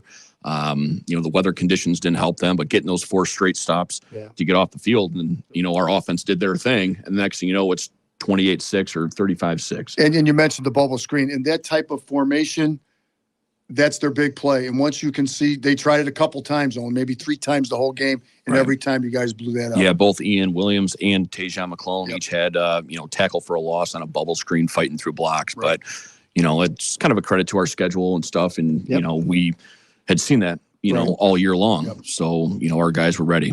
All right, don't go anywhere. We're going to step aside and take a break. When we come back, more Jake Jaworski. You are listening to the season finale of Pigskin Preview here on 1340 WJOL. Will County's News, Talk Sports. We all appreciate our clients' loyalty this year more than ever. So show them a token of your thankfulness with Dan's homemade candies for Christmas. Dan's makes beautifully boxed gifts of their delicious, fresh, homemade chocolate for whatever budget you have. It's a great way to not only show your thanks to your clients, but to also support a local business. Dan's has several different sizes to choose from, and you can customize what goes into those boxes, from mouth-watering mint melt-aways to caramel corn and cheese popcorn to hard candy. And it's a great great value. Even with the 2-for-1 coupons from other candy places, Dan's Homemade Candies is more affordable. Make this Christmas season a win-win for you, your clients, and a locally owned, locally operated business. Call Dan's Homemade Candies now for your client Christmas gifts. Dan's Homemade Candies, 2 locations in Joliet, 229 East Cass and 1003 Plainfield Road, and on Route 30, a block west of Wolf Road in Mokina. Or order online at danshomemadecandies.com. That's danshomemadecandies.com. Call to ask about corporate discounts. Feels good to get the fall chores done, but I'm not looking forward to the colder weather. My heating system is not in great shape. You know, I called Roscoe's Heating and Cooling already for our maintenance. I've had them come out every year now for years, and we've never had a problem during the winter. Well, that's true. I've never seen Roscoe trucks here for service, only maintenance. Yep, Roscoe's has always gone above and beyond to make sure my furnace and the entire system is working well, so I never have to worry about it, even during those extra cold months. And bonus perk, Roscoe's goes way above and beyond and checks all the gas-fired appliances in our house for safety, like my stove, clothes dryer, water heater. I don't want to come crawling to you when my heat goes out in the middle of winter. I'm calling Roscoe's Heating and Cooling today. Good plan. Or go online, ROUSCULPS.com. ROUSCULPS.com. Hey, if you have a question about a gun, new or old, Freddie Bear Sports has the answer because they're the gun experts. Plus, they're the best place to shop for new firearms. Freddie Bear Sports is veteran-owned, a Glock law enforcement blue label dealer, which means they offer special pricing to military and law enforcement. Now, if you need cash, Freddie Bear Sports guarantees nowhere will offer more money for your guns. They give top dollar for your rifles, shotguns, pistols, antique guns, and more. In fact, they're the most trusted gun store around and have been in business for over 40 years, right in downtown Tinley Park. So, avoid the hassle of shopping around. Just go straight to Freddie Bear Sports. And don't forget, if it's time for a new firearm, you gotta check out their website at FreddieBearSports.com to search their new firearm inventory, where you can easily purchase online.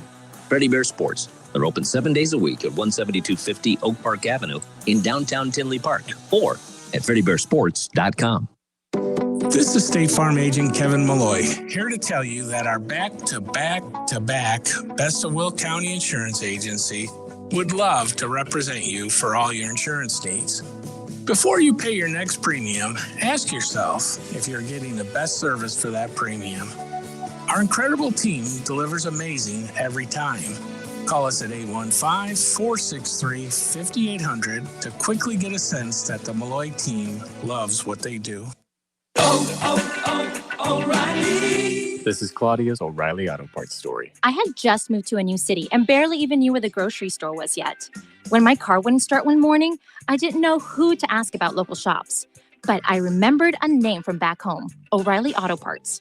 I called and they pointed me to a great mechanic just down the street. Now I feel a little more at home. O'Reilly Auto Parts. High school football on 1340 WJOL.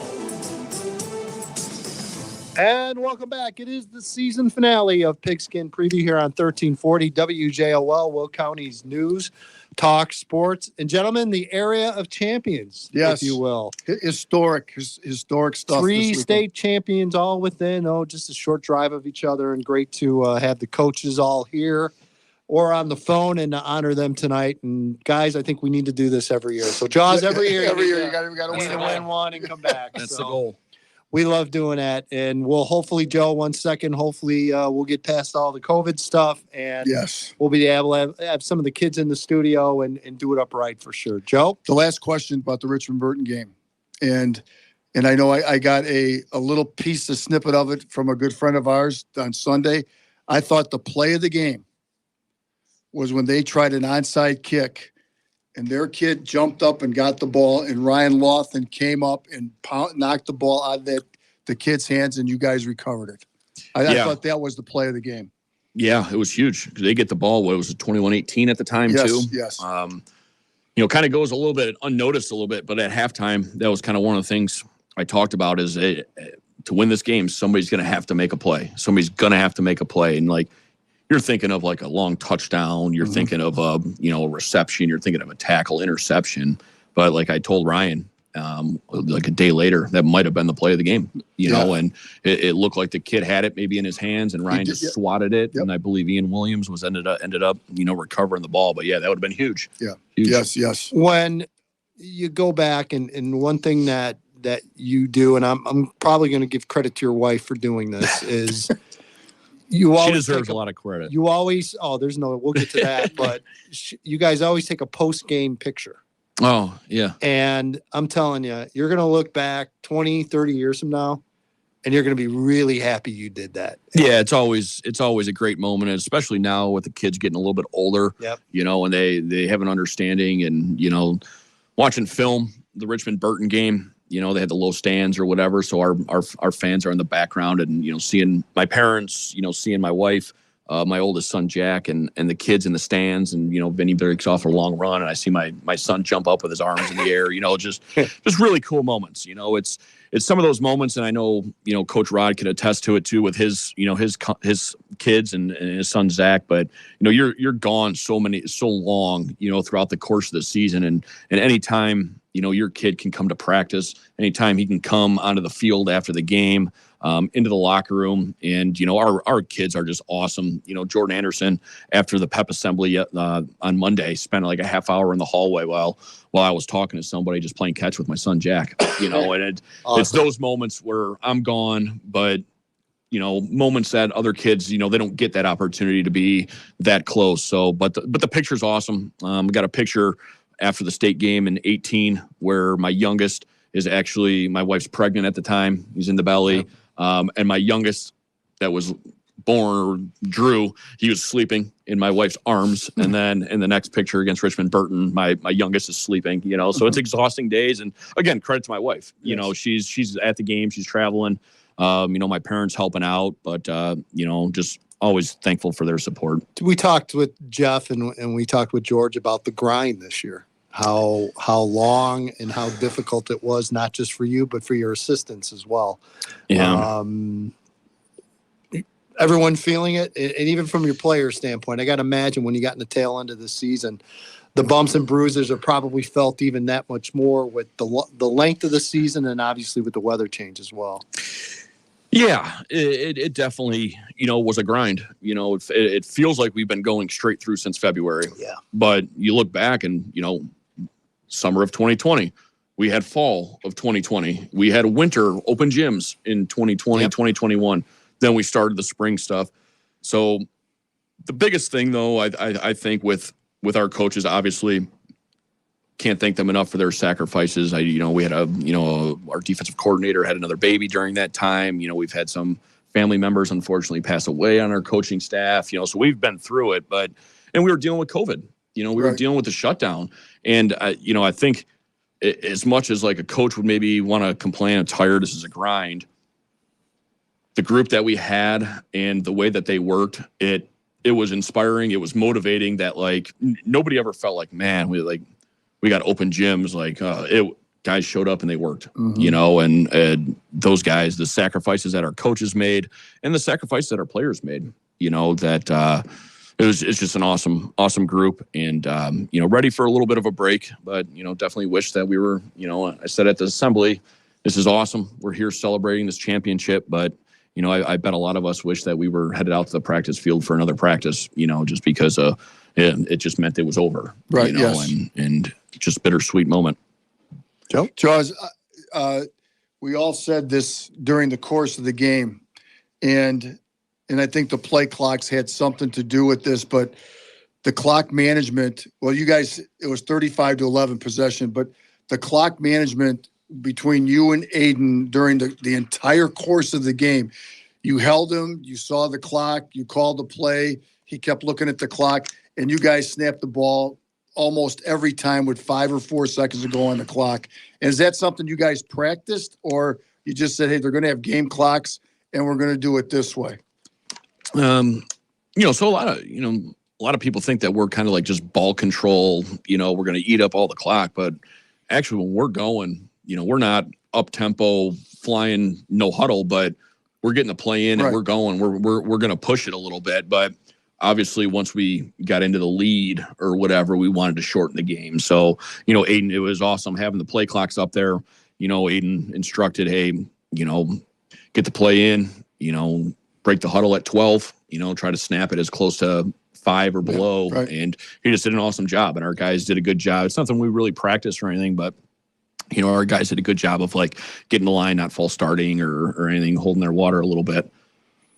And just knowing the game situation. Just knowing the game situation. Yep. There was no, I actually got itchy because I wanted to get a couple big plays in the passing game still, because, with but Sacred Heart, you never know. You just never know. Right, There's not enough points. There's not enough points. We saw a couple times where they scored within 3 plays, so you're never so sure. But our other guys are just like, just keep pounding it. Just keep pounding it. Just keep pounding it. No doubt. Heck of a senior class. Again, it's what's been interesting too is, and I can tell this from other media members I've talked to, trying to nail down an all area or an all state or an MVP is not easy with your team this year. Right. You have some unique players that had some unique years. And I mean, MVP, what? You could have a half dozen kids really if you really focused on it. Yeah. Whether you looked offense, whether you looked defense, I don't know how you decipher between, 3 out of our guys in the backfield. Aiden has a case. Jordan has a case. Vinny certainly has a case, and, you got a guy like Ryan Louthan who doesn't have the stats, but, he might have been one of our most valuable players, just lead of all those yards that Vinny, Jordan have. Yep. Brian's right there leading the way, our offensive line. And then that's not even talking about the defense, that had, a tremendous amount of success. I never sensed any ego. I never sensed that was the best any part. Battling between them. I want carries. You want carries. I never sensed any of that. Never. Just selfless. They had a mission. They were on a mission and they had a goal. And, Jordan missed some time. And, Vinny was right there to shoulder the load. Aiden took on a little bit more load. Ryan Louthan had a game where he's carried the ball 25 times. Right. Down in St. Louis where we had some injuries. But yeah, they just played for each other, and that's what allowed us to be so successful. And that's why it being over is bittersweet. And I know you've talked with us on the radio and about, Josh Jones and Paul Ragusa, Nico Polino, Tony Beerson, Lucas Sartori. Those are the guys that make it all happen. Right. And they did an outstanding job from start to finish. And the blocking schemes and knowing where they were supposed to go and do. And I thought the pulling of the guards and tackles in Friday night, they were leading the way with Ryan Louthan a lot. And those guys did an outstanding job, not only Friday night, but all year. Right. That's, Coach Douglas, Dave Douglas, Jake Ziesmer, their unit up front. Those guys are just always so well prepared. We get off the bus trying to run the ball. That's always been our identity, always will be. They did a great job. Again, just an unselfish unit. Guys that came together, going into that game too is, we saw a totally different defense than what we had planned for too. So those guys to be able to make those adjustments on the fly is remarkable. And then you have a guy like Jake Fieldman. Jake Fieldman ends up single season receiving yards leader in school history. One of the best hands I've ever seen. He tied the single season in receiving touchdowns with 11, but he probably would have, he's also blocking defensive ends and outside linebackers when we run power, just selfless. Justin Bonsu, another guy who is a really, really good running back at the lower levels, asked him to play that tight end receiver hybrid position. Probably didn't get the ball as much as he thought he would getting into the year, but was just selfless, was in the mix, asking those guys to block and they just did a tremendous job. So what's next? The Islands? Stony, Blue? Where are you going next? Little vacation? My wife and I were going to celebrate our 12-year anniversary on Saturday. Excellent. I think with 4 kids, it's tough to get away, especially during this time, during this time with COVID and stuff like that. But spend some quality time at home. It's I think yesterday and today, the first time I've driven home after school, since still light out before February. Yeah, while it was still light out. So I do have some yard work to do to clean up. Yeah, leaves aren't going to get rid of themselves. Can't God knows burn. I've Can't tried. burn where I'm at. Yeah, I've tried. Believe I like to light the backyard on fire just to get rid of the leaves, but Just throw it, man. not allowed to enjoy Turf. that. Can you turf your backyard? That would be or no? awesome. Yeah, that would be awesome. Yeah, there's no Just doubt. not sure if blower it's in the out budget.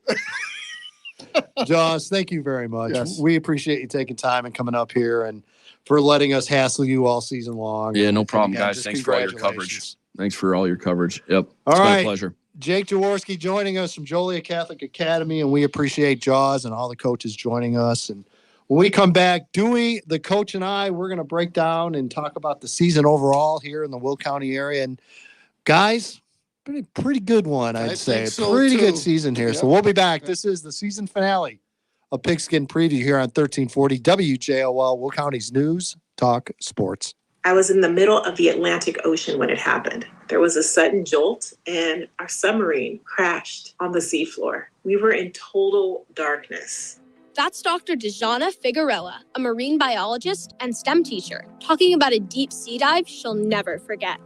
It's funny, when I was a kid, I was afraid of the ocean. And there I was, 2 miles below the surface. But as a scientist, you prepare for that. Using our training and a little creativity, we fixed the sub and finished our experiments. The dive was just too important. Every dive gives us glimpses at things few people ever get to see. Glowing creatures, fiery undersea volcanoes. When we got back to the surface, I kissed the ground and called my mom, of course. But you know what? I wouldn't trade that dive for anything. Dr. Figueroa uses her passion for STEM to discover new things and make the world a better place. She can STEM, so can you. Check out She Can STEM for more stories and inspiration. A message from the Ad Council. You have the ideas, the tenacity, and the follow-through. UC Bank's experts are here to help with the capital. With deep knowledge and trusted guidance, UC will help you prepare a comprehensive financial business plan that boosts your livelihood and keeps your business successful for years to come.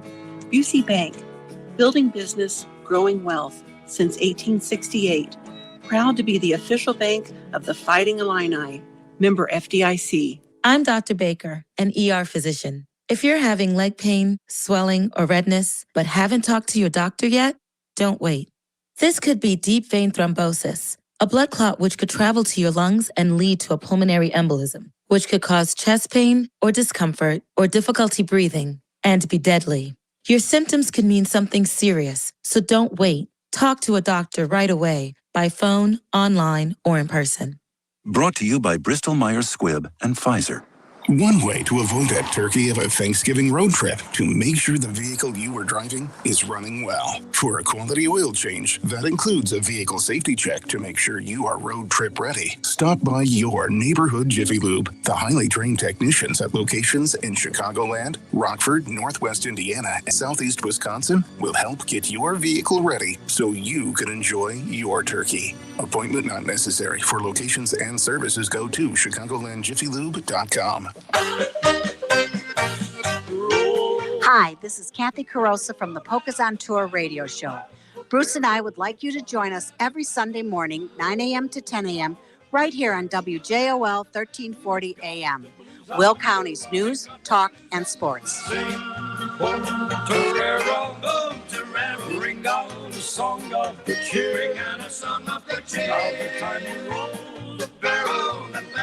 the game's all here. Pigskin Preview with Edgy Tim on 1340 WJOL.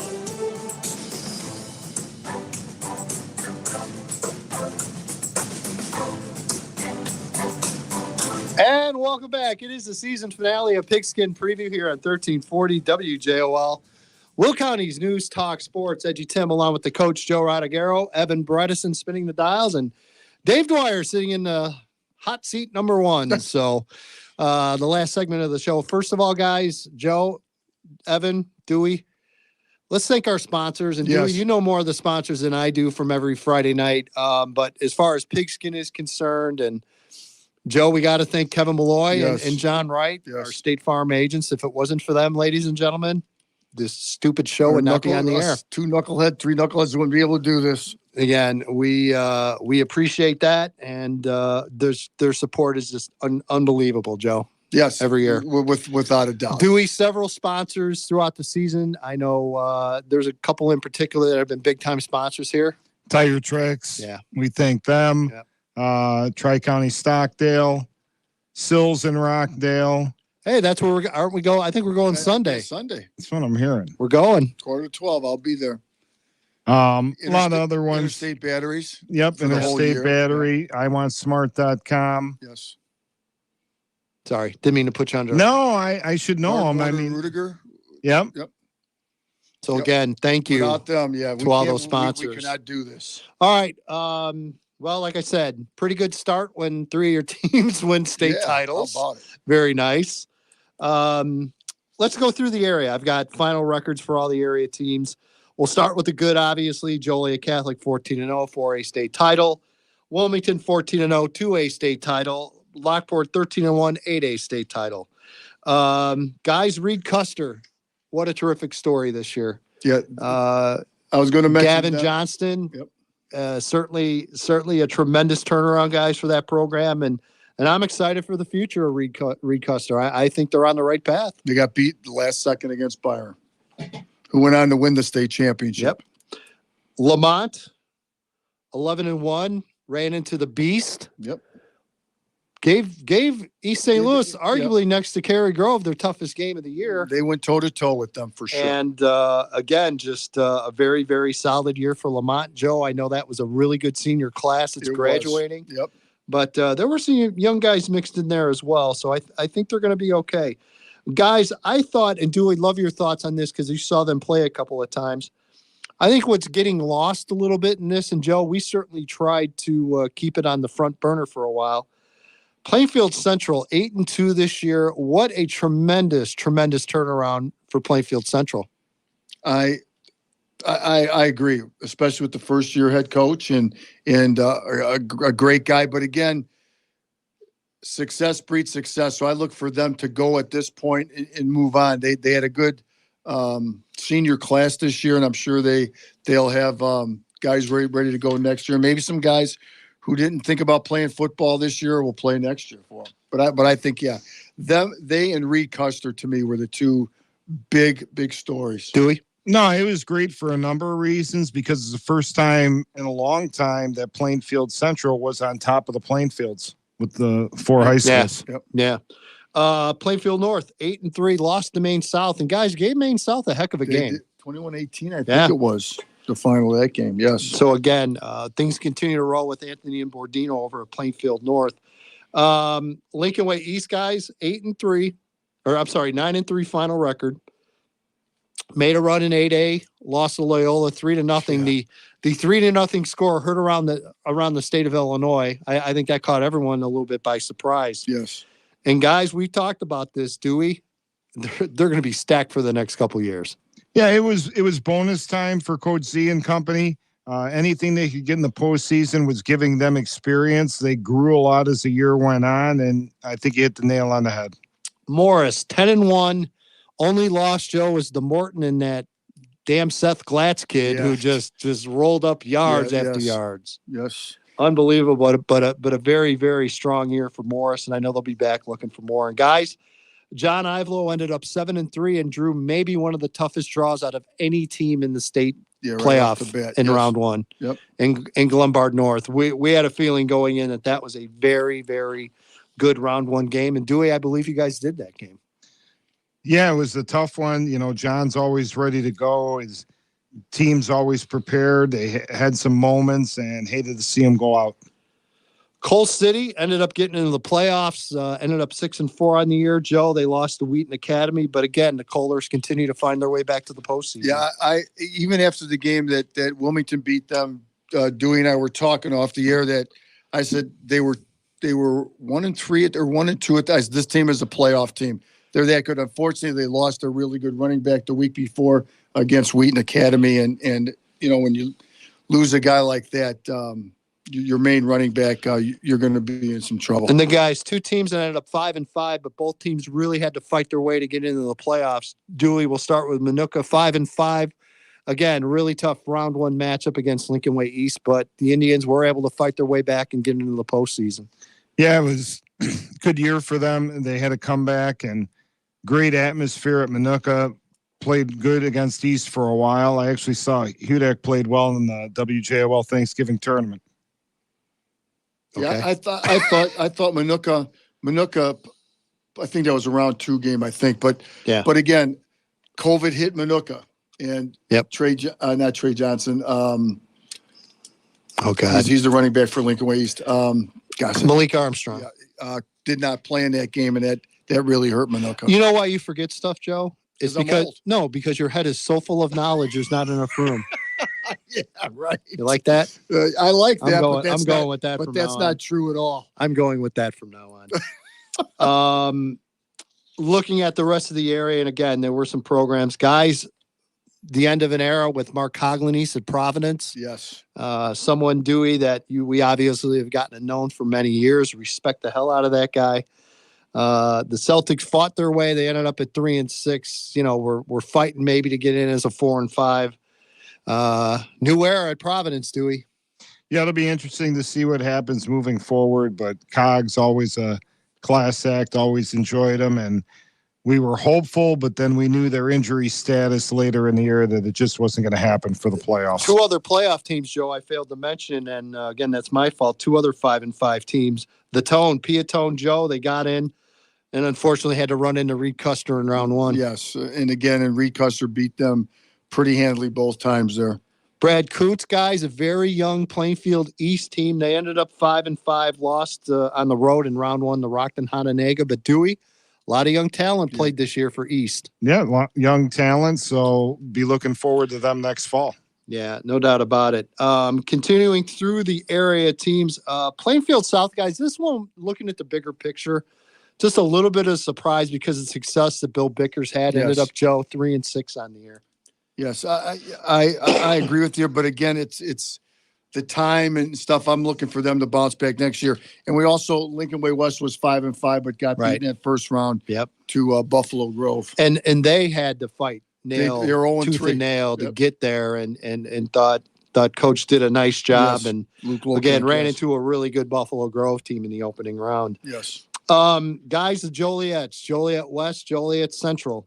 Joliet West ended up 3-6, 0-9 for Joliet Central. But guys, the whole COVID score early, and to me, the season was never the same after that. No, it hurt both those teams tremendously. Dewey, I mean, how do you pick up the pieces after they were shut down, a couple of weeks, and then were able to finally come back? And I think it's just very tough to pick up the pieces after that because you're already trying to get a handle on what you have, and when you miss those first couple games, it's tough to bounce back from. And especially for Joliet West, because without this, no doubt in my mind, they would have made the playoffs. All right, I'm going to throw this around because there's been more and more rumblings about this, and this is an issue that, I don't know if it's going to go anywhere. But guys, people I know over in the district, I'm hearing more and more rumblings about football, about Central, and what's the best thing to do with that football program in particular. I mean, I'm on the side of, I remember when it was a combined program, and I remembered how many kids didn't get the opportunity to play varsity sports or even sophomore sports. Man, I hate to see combined stuff even get talked about in the district again. But guys, more and more people, Dewey, I'll start with you, are talking about that as a possibility. Your thoughts? Well, I think you bring up the best point. We've been down this road before with those schools, and you cut the opportunities for a number of kids who need that sports aspect. Yep. You hope that it's just a blip on the radar because we've seen some coaches, Coach Juarez, we've seen Coach Maloney, who's been there, and they've been able to sustain somewhat of success, and I'd like to see it get going. And Joe, with all the issues, and we talk about, there's been talk about the fighting in the schools and what have you, the last thing in the world we need to do is pull anything away extracurricular right now. I totally agree. And again, they had a new coach. Give him some time to try to plant something and let it, give it 4 or 5 years down the road to see. You don't hire a guy for that position at Central without understanding you have to give him time to put his program Without a together. doubt. You got to give this guy some time. Romeoville guys ends up 1-8 on the year. I think that surprises just a little bit. But again, Joe, good young head coach in charge. And again, it's a program I think you got to be willing to give him some time to find his way. And now that the kids are in school, hopefully they'll stay there. And you get them in the weight room and you get a cohesiveness together. And a young guy. There's talent in that district. There is talent. There's talent. There might not be great numbers, but we know there's talent there. It's there, and you just have to get it ready to go. And then finally, guys, Lincoln Way Central, unfortunately, surprising a little bit, 2-7 on the year. And again, I hope Jeremy Cordell gets a chance to continue to lead that program and head them in the right direction. Yeah, I mean, I as we both have Jeremy, we both like Jeremy a lot, and it just doesn't seem he gets any breaks there. I mean, it's just one thing leads to another, and they lose some close games that they might have should have won maybe, but yeah, he's turn it around next year hopefully. Well, we are quickly running out of show. Have yet to mention coach and player of the year. I guess we kind of saved the best for last here. All right, Joe, coach George Charts. Yeah, Dewey, without a doubt. Yeah. So there is no doubt about it. George Chart, player of the year, as you all know, incredibly difficult. There's been a lot of back and forth on this between this room and a few others, gotten some outside opinions, and everyone laughs and says, oh, they're in the same boat we're in right now. So I am proud to announce the WJOL player of the year, running back, Vinny Iannatone from Joliet Catholic Academy. Dewey, your thoughts on Vinny winning the award? Very well deserved, the workhorse from start to finish. Jaws mentioned the injuries that they had, and he brought up a great point about how Vinny was just there and took more of a load just to get everybody through. Joe? I agree. He was the constant in that backfield, besides Aiden Voss. But and as I think you and I would agree, if Vinny was hurt or banged up during the Crete-Monee game, that game would have been different. Yeah. He literally took the ball and ran with it and took the game over there against Crete-Monee. Again, you could have went 3 different ways man. just on that team alone and not be off. But you mentioned the consistency. I think that's what really stood out to me. And even in the state title game, guys, he ran for 100 and some yards and 2 touchdowns. Yeah. So again, and Jordan Anderson, hey, there's nothing getting taken away from that guy. No. He's phenomenal. But I think from that consistency, week in and week out standpoint, I think Vinny's the winner. So congratulations to Vinny Iannatone, our 2021 WJOL Player of the Year. George Chart, from Lockport, our Coach of the Year. Guys, another year. I just, before we get off of here, and I know we're short of time here, I'd like to thank all the coaches for all of their, when I call them for rosters and stuff to get ready for the game. And I can't think without them giving me that stuff, we don't have a quality product. Do we? Great to have a full season. Great to go announce games and great to have fans in the stands. Really enjoyed it. Appreciate everyone here at 1340. Our advertisers, I want to thank Evan Bredesen, who we continue to throw junk at, and he continues to figure it out for us every week. So again, to thank everybody listening and watching. It's something we love to do. We enjoy doing it. And well, Joe, as long as they welcome us back, I guess we'll keep coming back. So, all right, for everyone here, thank you. Congratulations to our 3 state title teams. This is the final the final season edition of Pigskin Preview here on 1340 WJOL, Will County's News Talk Sports. Good night, everyone.